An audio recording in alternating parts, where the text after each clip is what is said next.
And then she stopped me when I got to the door, Chris, and she says, "Hey, Steg, don't forget your book." Meaning, you're a GM now. Don't forget all the things you said you would never do, and all the things you said you would never treat somebody. Don't forget where you came from. Wow. Welcome to the Sensei Playbook, the ultimate podcast for the automotive industry. Each week, we dive into the success stories and best practices from industry leaders with customer experience first.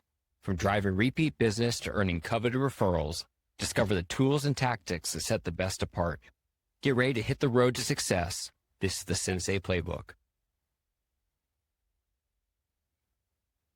All right. Welcome back, everyone, to the Sensei Playbook podcast.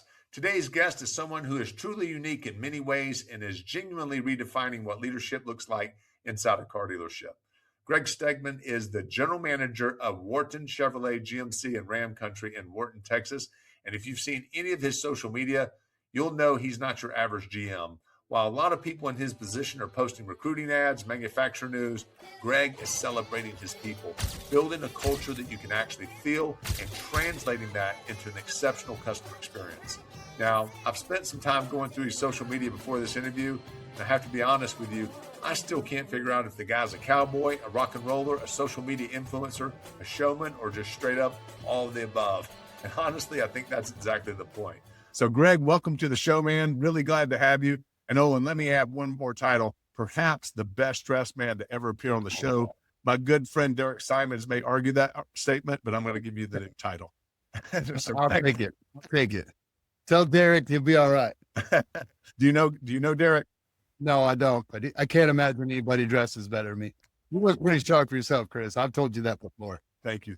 So there's a lot to unpack. I want to get into family, organizational leadership, social media, but let's maybe begin or start with the beginning. How did you get into the car business and how has it impacted your life? Well, I mean, it practically has been my life for the last 30 years, but at a time, I decided not to go to college. My father tried to, push me towards the military, and I wanted to make some money, and I found myself working 2 restaurant jobs, and I would literally go from running a deli during the day and then jumping in a 77 Camaro in Texas with no AC and driving to an Italian restaurant where I'd wait tables at night and changing in the car. And it was so funny because when you first walked in the restaurant, our boss, his name was Bruno, right? Italian restaurant. That's perfect. Bruno. And he would call you over the intercom and it was great. He wanted to see his people. He taught me a lot about visibility.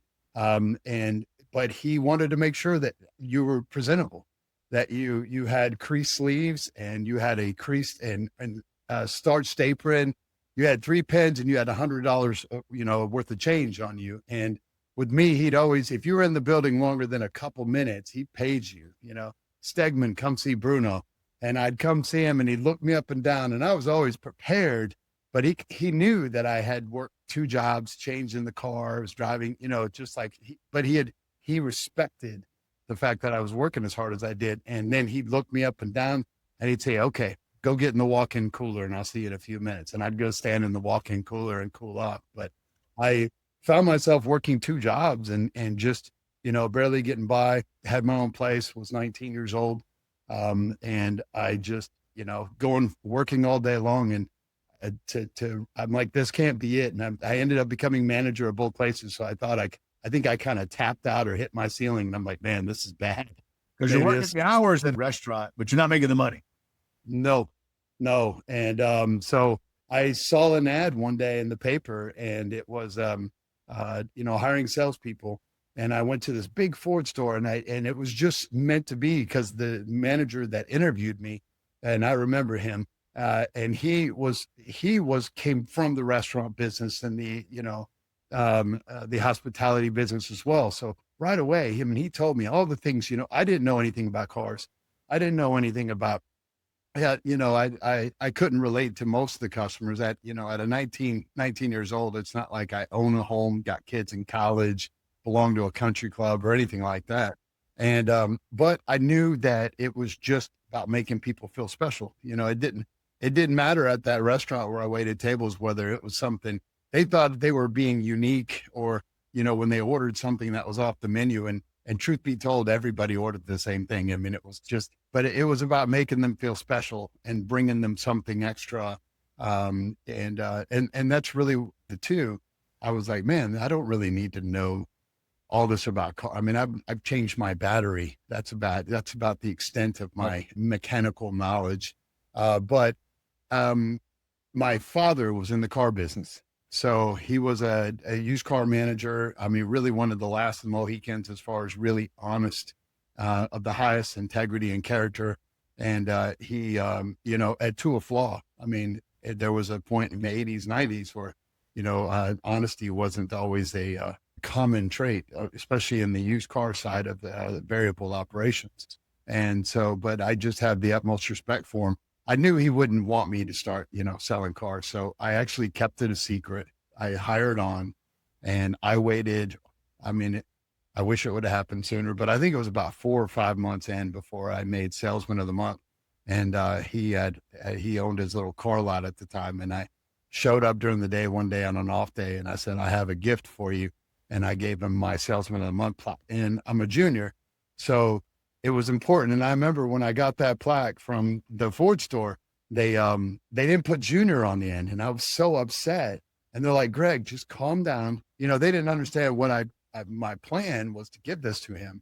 And so they ended up letting me keep that one and giving me another. And I gave it to my dad. And he's like, you started selling cars. And I'm like, yeah, I did, but I'm really good at it, And so I think he was happy when I actually got in finance, because I think with, like I said, there was a lot of turnovers used to market, and I've seen him get really, comfortable and do a lot of great things. And then, there was a shakeup or something like that. I think he felt like that I was going to be better fit for finance. And I remember he actually, when I got in finance, he bought me a gift, and it was a Waterman pen. It was a beautiful pen.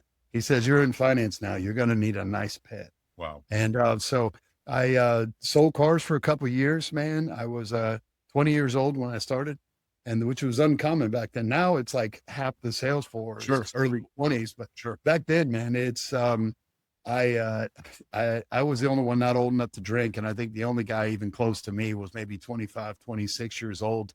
And it was a bunch of older men, some of them former professionals, and the others had been selling cars for years. And 2 or 3 years later, I saw finance. I saw these guys, and they were, nice suits, expensive watches, and they're sitting in the AC with the, leather shoes and stuff. And I'm wearing clothes from like the same shirts I wore waiting tables, like they're $15 Manhattan button downs. And so I was like, that's where I want to be. And it's just great. I said, hey, I want to be there. And you're going to have to do this for a little while. And I remember once that I made a bet with the sales manager, and I said, I want to be in finance. He says, you're too young. I think at the time he told me to grow a mustache, and I'm like, I can't grow facial hair. I think to this day, I can't grow a full beard. It's pretty sad. He's like, I'll tell you what, Gregg, you're a closer. You're going to run this team. Remember back then, Chris, we had like teams. We had like team leaders. And you got paid for each deal they sold. So they had already trained these 2 teams, because he had just moved to this new store, and it was a monster store. And he already had these 2 teams. And, and he's like, hey, Joe runs this team and Mike runs this team.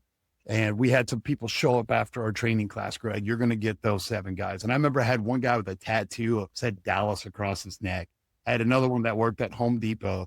I had this great country girl with a Southern accent that she was just a rock star.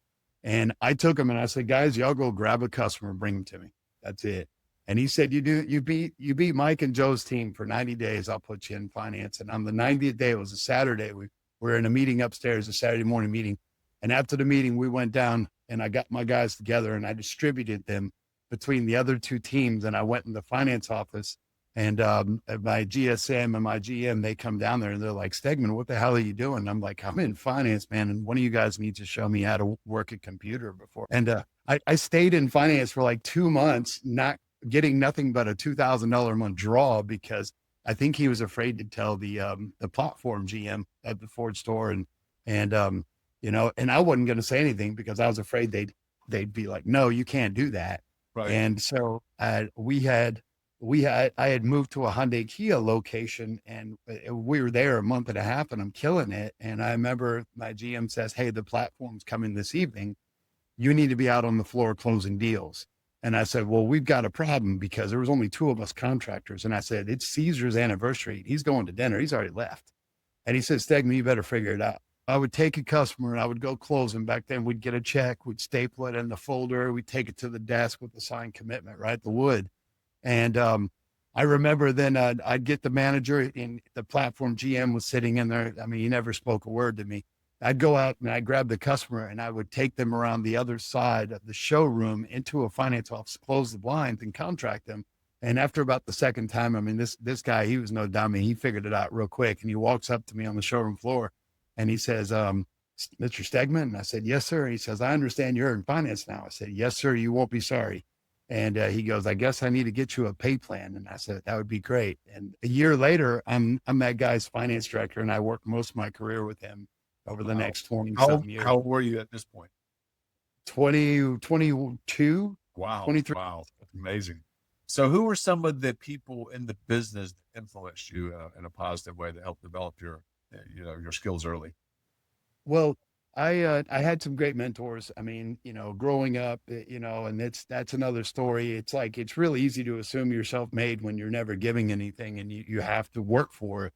But truth be told, nobody ever becomes super successful 100% self-made. I mean, there's mentorship involved. If you're going to be successful, you need to be looking for mentors.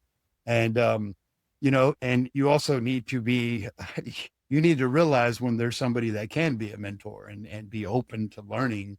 And I was lucky enough as a young kid, like I said, very rare in the business at the time to be as young as I was, but as wild and the stupid mistakes I made, I had some guys that really looked out for me, and they saw the talent and the potential, and they knew I was just rough around the edges. I've worked for a lot of great GMs. Now, even though some of them didn't exactly they didn't make me the GM I am today when it comes to culture. This was the old school car business, Actually, I learned a lot just watching people do things the wrong way, Chris. Yep. And I'll tell you what, I kept this book all these years, this little binder, and I wrote down things. And I said, one day when I'm a GM, I'm never going to do this.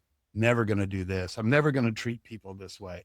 I'm never going to talk to somebody this way. And then I wrote down great ideas of things I wanted to do, walking through the service department when you come in the morning, and we've talked about that before. And actually a GM that knows the technicians' names. Wow. Well, that's crazy. That's a segue, because that's exactly how you and I met. I noticed all your social media posts were about edifying, celebrating your people, your show talks. You being in the service department the other day, I saw one, and you were talking about you were dressed in a green suit. I guess it was St. Patty's Day, and you were talking about how great these master techs, they're the best master techs in the business, work for you. I was like, wow, you're really, you know how to put people up on a pedestal. And that's the type of culture that I don't think you can't buy that type of culture. You have to build it. And I want to really unpack some of the things that you do to cultivate that. Well, first of all, like I said, that's those things come from, I mean, I have had, once again, even some of those guys that didn't set the best example for me, some of those GMs, I learned just an incredible amount. I mean, some of them were the best operators I've ever been around. And then I've had some other guys where they really set an example for me. And I realized that, visibility is just number one, just being personable and being somebody people can talk to, having your door open kind of policy. But I kept this book over all these years, and I never lost it. And I will tell you, because I love this, and the one day, and I'm a GSM at a big Honda store, and the owner or the VP comes over, and he goes to the office next to me. I'm in the tower, and he knocks on the glass, says, "Hey, come here." And I go in there, he says, "Hey, we've got this store, this GM left, and we're moving this guy here where we want you to be the GM of the store." And I'm like, wow, okay, wow. Hey, I'm here. Yeah. And then he says, "Go home, talk to your wife, talk it over, give me a decision tomorrow." So I go home and talk to my wife. And, this is, it was just incredible. I was so excited. And I remember the next morning I left for work. And ever since my kids were little, I would leave for work and they would always say, "Big money, Dad, big money." That was like their way of saying, "Have a great day, big money." And in their little toddler voice, it was real cute. And so now, even though they're full grown teenagers and little adults, and my wife still to this day, they go, "Big money, big money." That's awesome. And on the way out the door, that, we always say, "I love you." And, "I love you, big money." And then she stopped me when I got to the door, Chris, and she says, "Hey, Steg, don't forget your book." Meaning, you're a GM now. Don't forget all the things you said you would never do, and all the things you said you would never treat somebody. Don't forget where you came from. Wow. And yeah, That's that was so cool. She's an amazing woman. She's like, that was just those simple words. She's like, "Don't forget your book." You should consider And, publishing that book, perhaps. I'm holding on to it with dear life. I've had somebody ask if he can make copies of it before, and and I'm like, I don't think I trust you. There's a book. But, There's a book deal yeah, for you. there's a book, but man, none of this stuff is. I mean, like things like just walking through the service department. I mean, how simple it is. Really, the simple things, and just being visible on the showroom, being visible in the store. We're going to talk about how all that transcends to customer satisfaction in the CX experience, but Yeah. it really has to do with the same things: the visibility and the transparency. You have to be visible. You have to be accessible. If my door is closed, it's very rare that anybody knocks because they never see it closed. They know that he must be on a call or something because his door's never closed. Yeah. So how So- do you make sure recognition doesn't feel like a performance or like a flavor of the month? What keeps it authentic over time?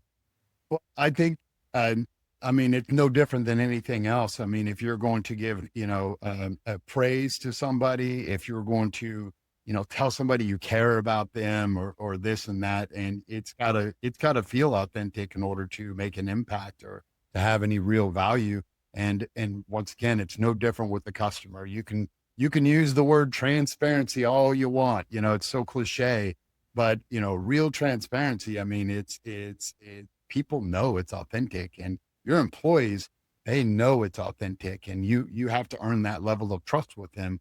So when it does come time, and especially when you're tough, because I'm not a pushover, and but the reason that I can be that tough is they know that my level of intensity, I practice what I preach. It's like, I'm constantly busy. I stay productive. I stay positive.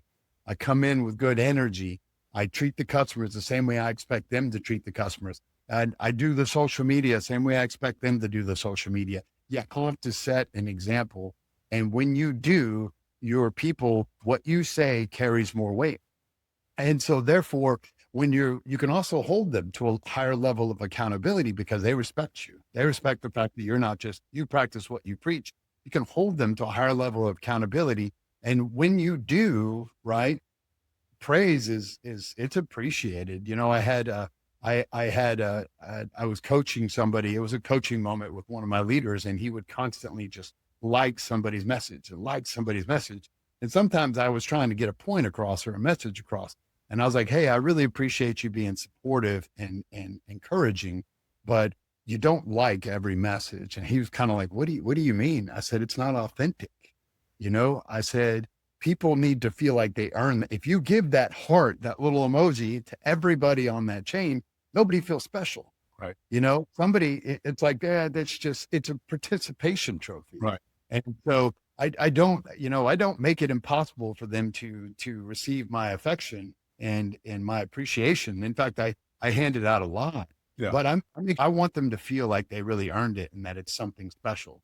And that holds so much value with them. And I don't want the attaboys. I don't want to know, "Hey, Gregg, you're killing it, man." That's right. But it needs to feel that special. And therefore the things they learn from you, they hold more weight because they realize you care. They're more likely to pay attention when you're trying to coach them up. And that's all you really want. You don't want it to be being a know-it-all. Let me tell you how I do it. Right. That's not a coaching moment. It's telling them that, hey, I understand you did this, and I always support them, especially my GSM and my leaders. I never critique them in front of the other guys. I always support their decisions. And then when we get in an office, I'll tell them, hey, listen, I'm always going to back you up. They're like, yeah, Greg, we know. And I said, but I'm also always going to be open and honest with you that I wouldn't have necessarily done it that same way. But let me tell you how we can work together to make sure that our message is consistent and that I'm not contradicting you. But, I need you to understand that I feel like there was a better way to do it. And this is the same way I learned it. Somebody got down and had this conversation with me. And it's better than just doing the wrong thing and thinking you're doing the right thing. Right. Sure. Or your boss correcting you in front of the team and go, no, we're not going to do that. We're going to do this. And so I feel like it's a very effective way of leading your team. Well, do you have a process for learning what matters to each individual on your team and what makes them? Do you have a universal approach? No, it has to be unique. They say, especially these days, the days of managing everybody the same way. I mean, this is not that. This is different times.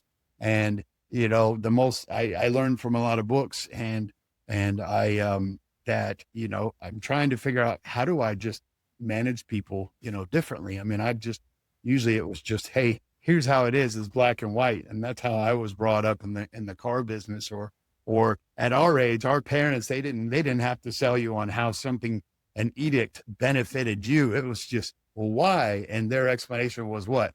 Because I told you so. Right. And that doesn't work anymore. And then they buy in, the only way somebody's going to buy in is how does it benefit me? How does it benefit? This is how it benefits you. This is how it benefits our customers. This is why I do something this way. So next time, Chris, try doing this. And that's a coaching moment. It doesn't always come out so perfect, but they see you making that attempt. And it's all about knowing your people, that you have to understand what motivates this person. I used to assume, and I used to hold these big rah-rah meetings and assume that everybody came up poor like me and they all wanted yachts and mansions and stuff. And I would be like, man, I had a great meeting. But then I realized, Chris, that not everybody wants the same stuff. And some people's idea of success is different. And so you have to spend that time with them. You have to get on a personal level. You have to establish that trust. And once again, when you establish that trust, right, now you're going places because you can motivate, how to motivate them. And it's not dangling a carrot, man. People know that's not authentic. And eventually, you run out of rope and they're like, hey, dude, you ain't delivered yet. Where's my promotion? Where's my this? But you have to find out first what motivates them. I had a notepad in my iPhone and I'd put their name. I'd have everybody on my team. I have a list right now of everybody that works for me. And then I have one or two, maybe three details about them that, it might be the ages of their children and the names of their children, or maybe someone's got an autistic child. I'd put that in there, or they live in Rosenberg, Texas, or they're from Ohio. And I'd put that in there. And then all of a sudden, you're conversating with them and you bring up something like, are you a Buckeyes fan? I just figure you're a Buckeyes fan because you're from Ohio, or something about their children, and you ask about them. They're just blown away, man. You don't have to study them. You don't have to know them like, your spouse or partner. You just got to know a few things about them because it shows that you care. And, what Theodore Roosevelt, man, it's the best quote in the world. It's nobody cares how much you know until you know how much you care.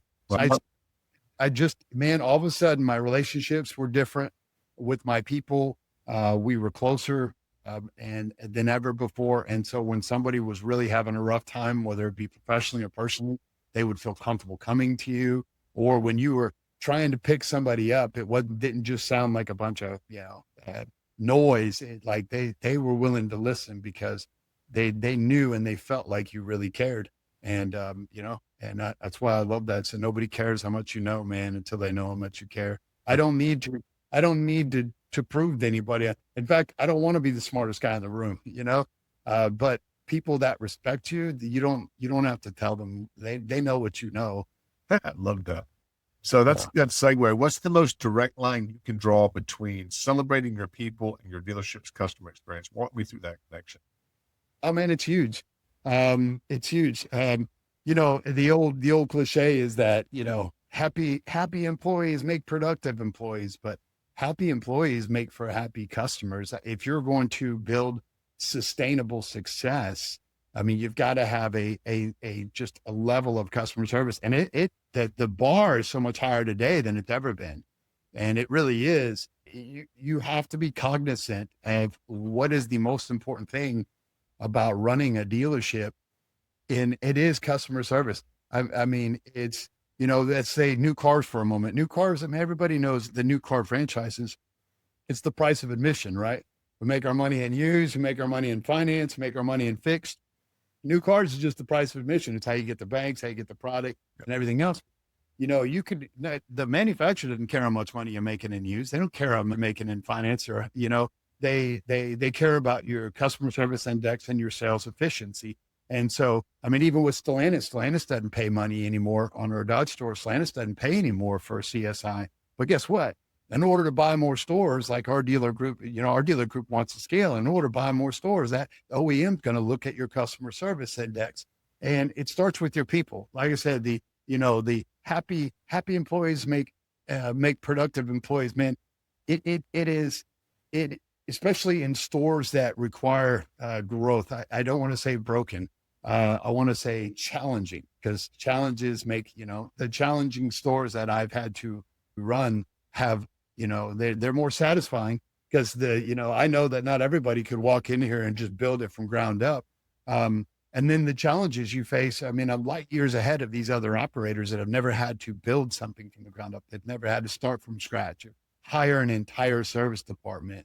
And some stores, the ones that require the most work are the ones that are also more gratifying, but it starts with the people. You have to find people, first of all, in these types of stores. You don't have money, especially in 22 miles away is Houston. I mean, one of the largest car markets there is. I don't have the money to compete with those other. My guys are all worth more than what they earn right now. But that's just based on the economics of the store, and they understand that, not based on what I want to pay them. Trust me, I'd get in trouble from the owner if I paid him what I want to pay him, because I know what these guys are worth. But people stay in a job, for good leadership, or, people leave a job either for poor leadership or money. But oftentimes, even if it ain't the greatest paying gig, if they're happy, if it's a great culture, if they like who they're working for, if they're learning something from you, they feel like that they're going to be able to use and advance their career, and that they feel like you care about them and you appreciate them, and you show this appreciation in front of everybody. You're going to create an environment that is conducive to creating of that level of customer service that is required if you're going to build sustainable success. You don't come in and you don't build success. You build people that create an environment where success is inevitable. I mean, you have a natural knack for it. And, I love Richard Branson's quote. It is my belief that, a winning customer experience begins with a winning employee culture. And Richard Branson said it best. He said, customers don't come first, employees come first. Take care of your employees, and they'll take care of your customers. And so many VPs and owners, and they all want to talk about, the customer is number one, or they say process. Let me tell you what, if you got the wrong people, process don't matter. The process sucks no matter how good it is, because they're not bought in. You're going to have turnover. Customers, if you're going to build customer retention, you need employee retention. If you're going to build employee retention, you need culture, right? Where does it start? People. A lot of times people come into these stores, and these operators, everybody, it's we're going to get the wrong people off the bus, and Chris, we're going to get the right people on the bus. A lot of guys just don't. I just want to make sure people are sitting in the right seat. I'm going to get the wrong people the hell off the bus. But before, sometimes somebody's just not sitting in the right seat. And when you can create the kind of culture that says, hey, let's find out that recognizes that everybody has a different strength, you can get people to work together, and there's no animosity, there's no dissension. And then you start creating this circle of trust, is what I call it when we're in our office together. I tell everybody, hey, this is a circle of trust, and we all need to be able to trust each other. And sometimes we're going to bicker, sometimes we're going to fight, but we do that with our loved ones. But we need to be able to trust. Even at the end of the day, if I piss you off or somebody pisses you off, you still need to be able to tell somebody else, I trust that guy. Right. I trust. He annoys me sometimes. Yeah. I annoy the heck out of my wife, but she trusts me. Right. And when you create that environment, yeah, customers pick up on it. The idea is to make them feel comfortable and create that circle of trust for that customer. And it all comes from the energy they feel when they walk through the door. They're going to see the culture. If the culture's real, they're going to be able to pick up on it. As we're growing these stores, right? The results and the actual numbers, I always tell my wife, I'm like, hey, we're doing this. But man, I'm going to fall short this month. And she's like, well, I mean, look at all you're doing. And I'm saying, unfortunately, babe, we're in a performance, a results-based business, but the thing is that I'll have OEM reps and lenders come in and they can just see the difference. And I'm like, they didn't ask how many cars we sold. They don't know that it could be a real huge difference between a couple weeks ago or a couple months ago when we got here. But they're like, man, it feels good when you walk through. It's never felt like this before. If they pick up on that, your customers pick up on that. Yeah. You have to create that environment. And I believe I preach to my guys. We have what I call welcome to CiCis concept, right? And I push it hard. And if you've ever eaten CiCis pizza, it ain't because of the pizza. I mean, unless you're just starving, Right. because it's an all you can eat buffet, but it ain't the best pizza. Yes, but it's not a Chick-fil-A. Everybody wants to talk about Chick-fil-A, but the thing that I use, the reason I use CiCis as a reference is when you walk through the door, they've got everybody behind because they're constantly just swapping out fresh pizza. It's all you can eat, right? And they've always got a shift manager, and you'll see the shift manager, you'll see all the employees. And the moment that bell rings on the door and somebody walks in, they all lift their head up. Everybody pops their head up and they say, welcome to CiCis. Wow. I mean, it never fails. It's their thing. It's kind of like Chick-fil-A with their thing. This is CiCi's thing. Yeah. And I'm telling you, it's a good vibe when you walk in, even if you're going to a place with an $8 buffet, it's just a good vibe. And if they can get $14 an hour teenagers and employees to see the value in this or do it, yeah, and actually take a moment just to say, hey folks, how you doing? Man, it's huge. You're simply saying, hey folks, how you doing? Welcome. Somebody's going to be right with you. You know what? It has the complete opposite effect, because that customer you're dealing with is going to know how passionate you are about taking care of customers. And so I call it the welcome to CiCis. And I'll walk around sometimes, and when doors open, I'll just be like, welcome to CiCis, to my guys, not with the customer. Welcome to CiCis. And they'll all pop up their head. Hey folks, how you doing? Welcome to CiCis. That's and awesome. so but you have to be consistent. You have to be passionate about it. I was at a restaurant the other night with my wife, and either the owner or the manager was walking around. I couldn't tell, but he was, and I love that, because whenever I'm at a restaurant and the management doesn't come around and ask how things are, I don't think it's good business practice for a restaurant, because that is a verbal review in a restaurant, and they're soliciting feedback and making sure that everything is going well. Well, the guy comes up and he was like, hey, how is everything? And he's talking to us. And I said, is this your place? You know what he said to me? He goes, no, this is your place.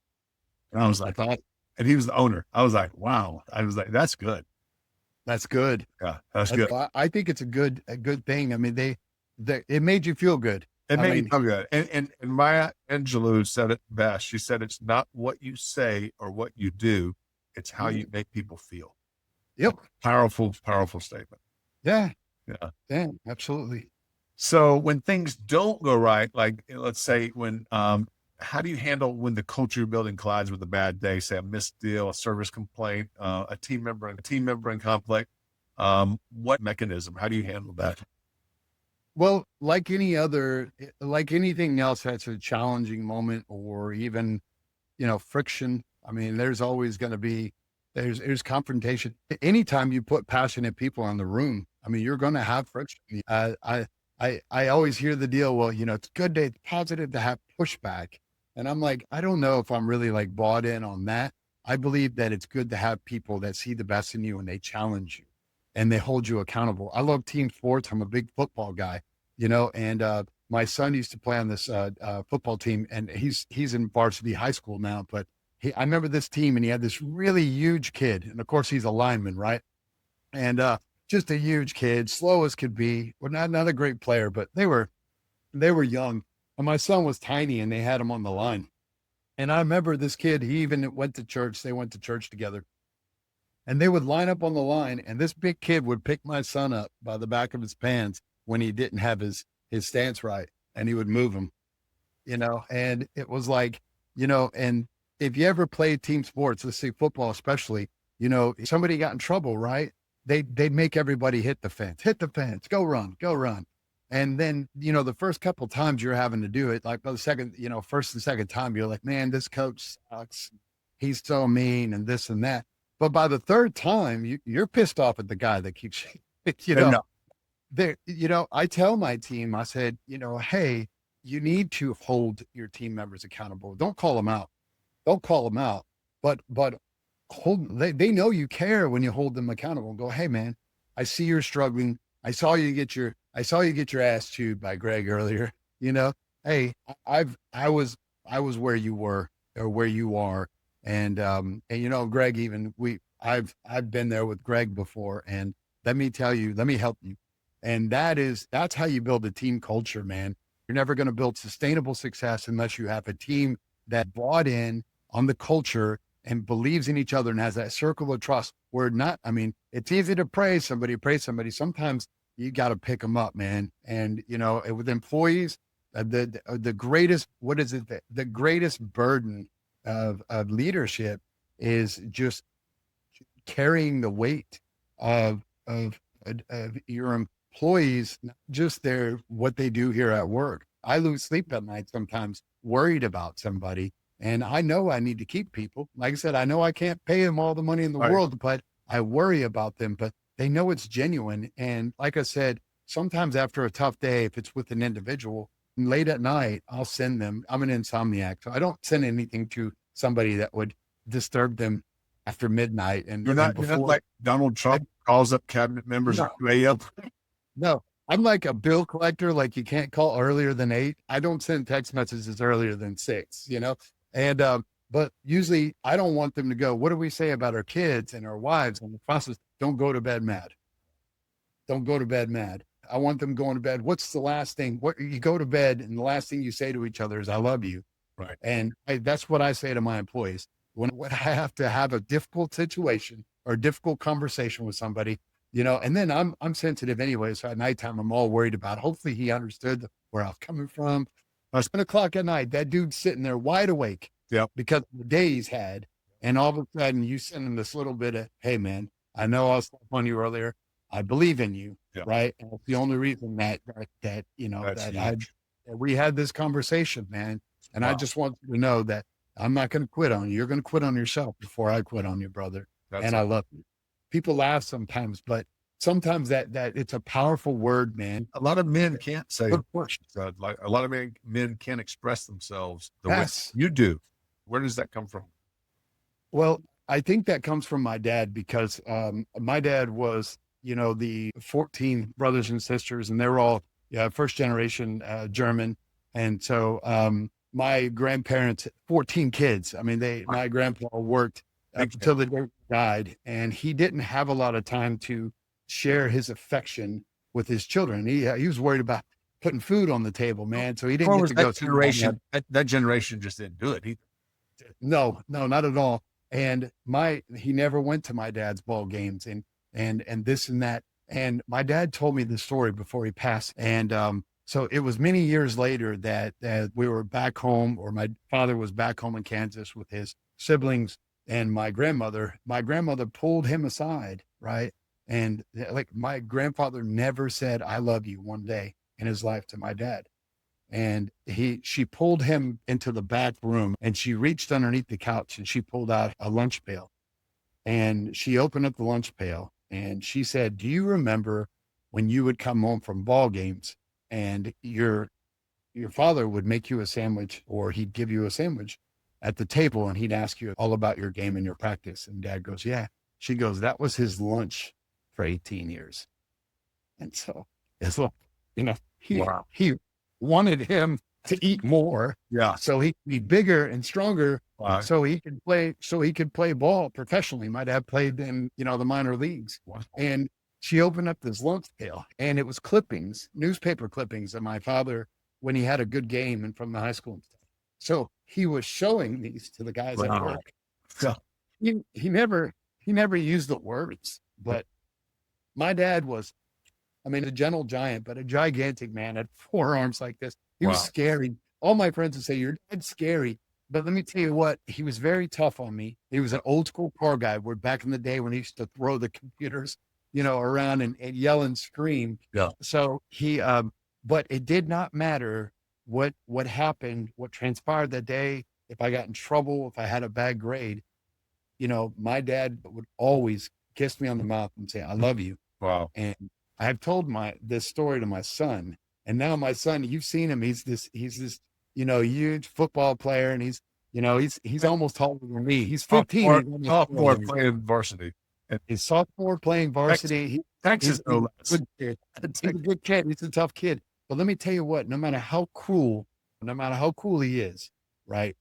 Every morning when he leaves for school, he comes in and he kisses his mom and he says, I love you, Dad. I love you, Mom. And every night before bed, I don't care. It's like without fail. That's all. But you know why? He remembers that story. And I'm telling you, just those words, my dad realized then, many years after his father was gone, but he realized that this man did love him. But that generation, once again, people don't take the time to say, I love you. It's just the way I'm wired, man. Right. I find by just using something so simple and like, hey man, I love you, dude. I love you. And I'll come and be like, hey, did you get this done? They're like, no. I'll be like, oh man, come on, and I'll be like, geez, man.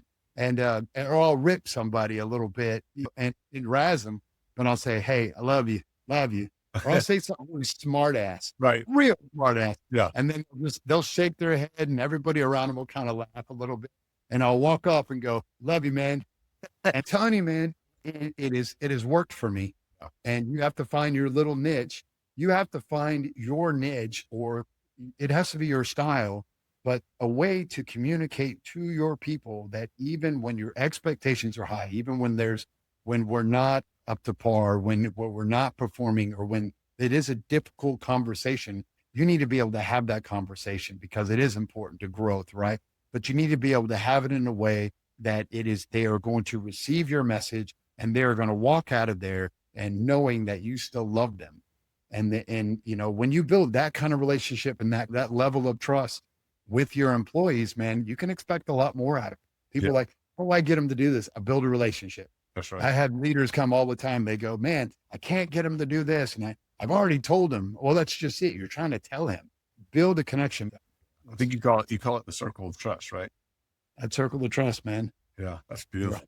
It got to be tight. It's got to be tight, man. And we hold you accountable for it being tight. And it's not a matter of keeping secrets and, hiding dead bodies so much. But my guys are pretty tight. They'd probably hide a few dead bodies for each other. So, how do you, at least you got to be, I don't know if I'd help you move. You could be in my circle of trust, Chris, but I'm a little old and I can't move furnitures. I don't know that I'd come over, but I'd probably hide a body with you before I'd come help you. So, yeah.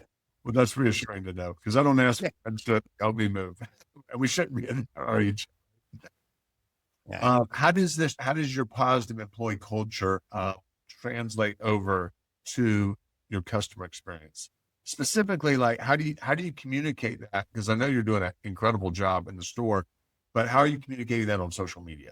We train on social media, but we also train on, hey, there's, your marketplace, and we could have another segment about social media, but your marketplace is where you're going to advertise vehicles, but your social media profile, and if it's just covered in, hey, blah, blah, blah, bad credit, no credit, come on down, like a monster truck commercial, Sunday.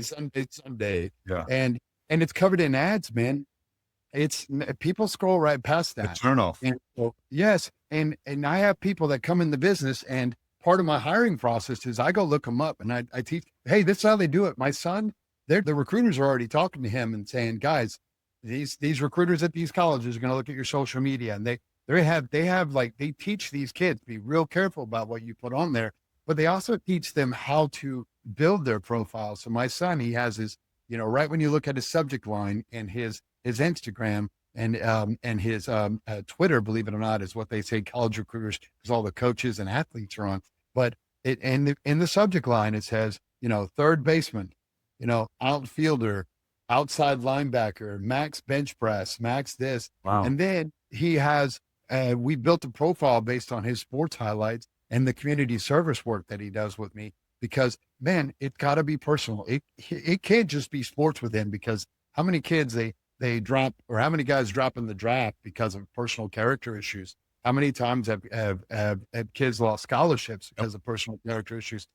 And how many times do we hire somebody thinking that, man, we just hired a stud, but there's so much you don't know about somebody. I mean, there's, some guy could be a complete dud or just some psycho, and you don't really know from an interview.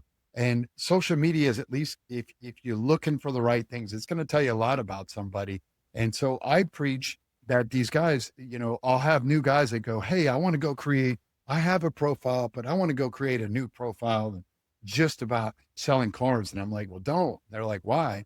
I goes, first of all, you know what I mean? If you're not proud of your personal profile, people are going to see it. Second of all, nobody follows a professional page. They follow personal pages. Facebook is as big as it is because of the real life, because, seeing photos. First of all, I talk about content. People want real. I said, how many of you guys are just taking your videos to send to your customers, that their lead responses? We have a video CRM lead management process that's all digital, right? Wow. And so I catch these guys and I coach them and I train them.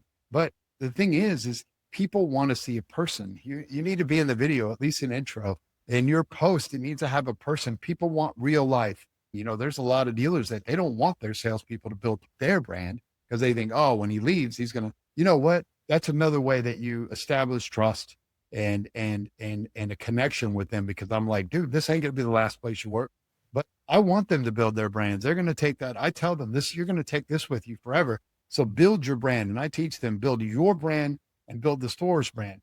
And so it needs to be personalized. It doesn't need to be a business profile. They need to see, I tell them that they think they need to go and hide this stuff. I'm like, no, that's the last thing you need to do. People want to know that they're buying from a person. And we always say people want to buy from people. And so when they see you with your kids, and they see you at your kids, or they see you, on vacation, Yep. or, that's good stuff. Yep. Because now, instead of just pitching the customer or running ads on your social media page, you're building a brand, and a personal brand, right? It's the same thing with social media, man. And so many people just don't grasp the concept, and they're teaching all the wrong things. But the dealership's page doesn't need to be covered with manufacturer ad. They can get all that on TV. And covered with this. It needs to be covered with culture. People want to buy from a place where they know people enjoy working there. Right. You need to be really cognizant of what message you're sending the customer. So I love the personal stuff, and that's why you see I'm showing them, that it's a great way to praise your people. I teach my managers. So guys, I know these guys are doing marketplace but man, as management in the car business, we're not on our social media. So we don't even go check our personal messages or voicemails till the end of the day. But I said at nighttime, when you're sitting there after the kids go to sleep, I'll jump on and I'll look at all my guys' posts or the delivery photos, Yep. the cars they sold that day.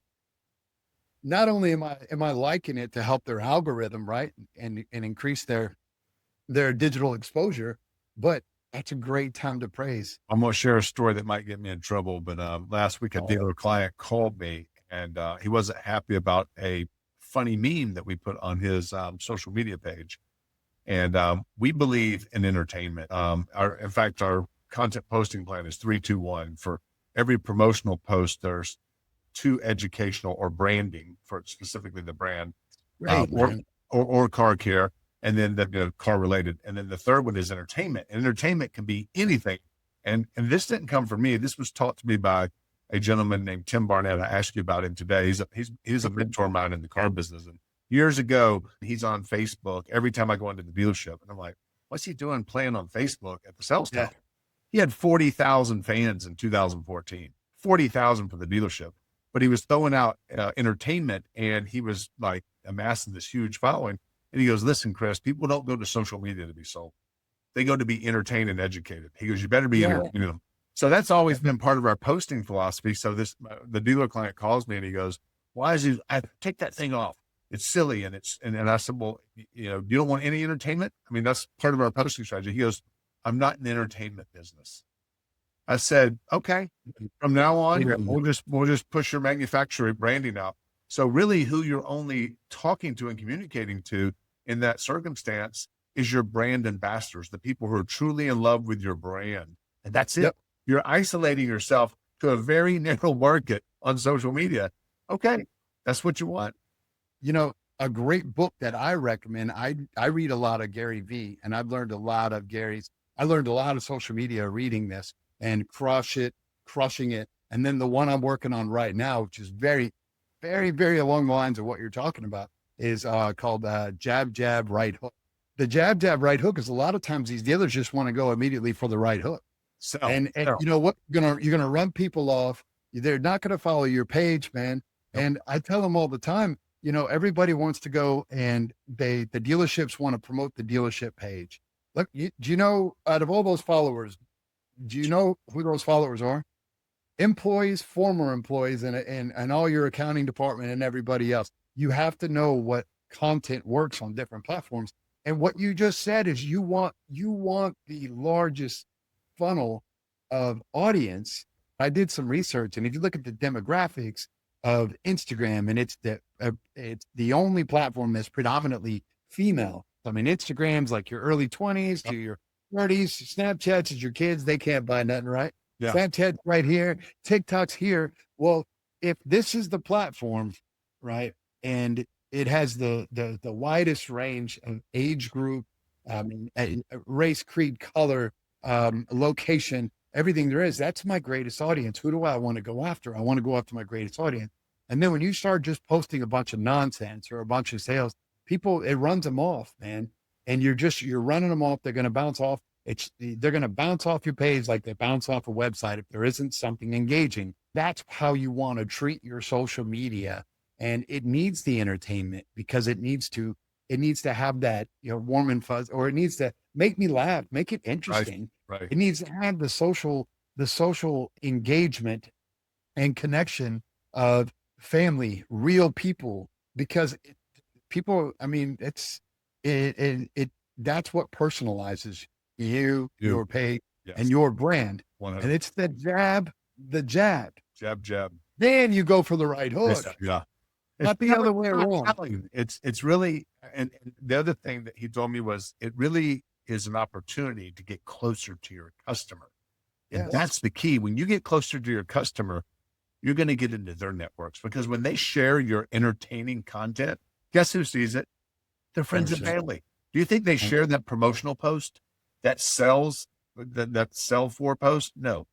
They share the entertainment. So if you could recommend one leadership habit to, I'd say, a new general manager, just one thing that would immediately change his or her team's culture and their CX, what would it be? Visibility and transparent with your people. I mean, before customers, we talked about it. Honesty. But I tell them probably the visibility. When people come in and they become an operator, and when I first became an operator, you're like, man, you're like heads exploding, because you're like, I don't know anything about fixed ops, and I don't know about this. And you're focused on all this other stuff, except for what's the reason you're there? What's the most important reason? The most important reason is selling the first car. Who sells the first car? Sales. Who sells the second car? Fixed ops, right?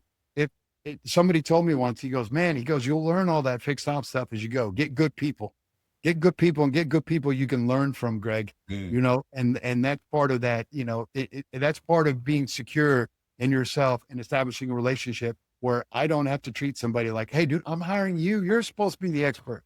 It's like they're coming to you for an answer. You're like, no, dude, that's why I pay you. What's the answer? Help us. It doesn't need to be something that comes from me, but you don't need to worry about all that, Gregg, because if you don't sell cars, none of that matters anyways. Well, guess what?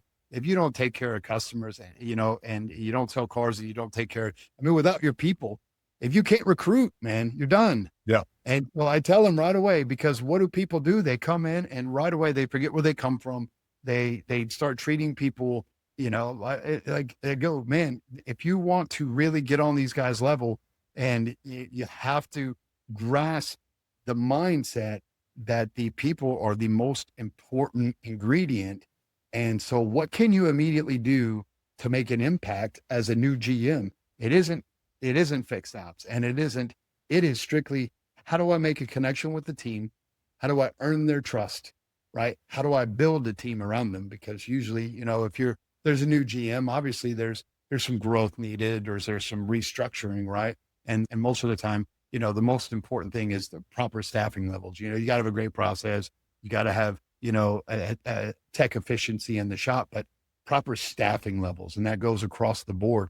Well, once again, you can't, even if you got all the money in the world to throw at these people and recruit them, you can't keep them if you don't provide a culture and an atmosphere and an environment. And what did we say when we started our conversation, man? If you hire the right people, they will create the environment, right? Where success is inevitable, and they'll create the level of customer service that you're looking for. And it's just natural. It really is. It's just natural, That's beautiful. It's simple. Last question and we'll wrap. We'll come back. We have to come back and do a master class, but I want to know, always ask one culture. We're really a introspective question at the end. And that's, what does Gregg want to be known for? I tell this actually to my guys, because when I'm motivating my leadership team and I'm talking about us doing big things, and you guys, you're not here because I can afford to pay you what you're really worth, but I want you to know that I know you're worth so much more. And I want you to know that I'm grateful you're here, and I can promise you this, that there's going to be opportunity for you, that when the time comes, I want you to make all the money in the world. I only want credit for being the guy that can put killer teams together. I don't want credit for the smartest guy, the greatest operator, the greatest fixed ops operator there is. I don't want any. I want to be the guy that is known for how he treats his people and putting elite teams together. And that, because I feel like I can. I feel like that's within my range. I know I can. That's amazing, man. Well, Gregg, I want you to know this has been an absolute masterclass, and I mean it. You're proven that the dealership business isn't about selling cars. It's about people, the people you lead, the culture you're building, and customers who feel every bit of it when they walk in the door. So I love the way you celebrate your team, the way you show up on social media, the way you carry yourself as a leader. And the fact that you do it as a cowboy, a rock and roller, and a showman at the same time just makes it all the much better. Keep them guessing, man. Keep them guessing. We got to get into more of that rock and roll stuff, your background, next time. But folks, if you're not already following Gregg, fix that immediately. Find him on TikTok, Instagram, Facebook, LinkedIn as that H-Town car guy. Go follow him, study him, and take notes, because this is what modern leadership looks like in a retail automotive space. Gregg, thank you for your time, your transparency, and for giving us a real look behind the curtain. You're the real deal, brother. Truly appreciate you. Thanks, Chris. Happy to be here. Thanks, man. Thanks a lot.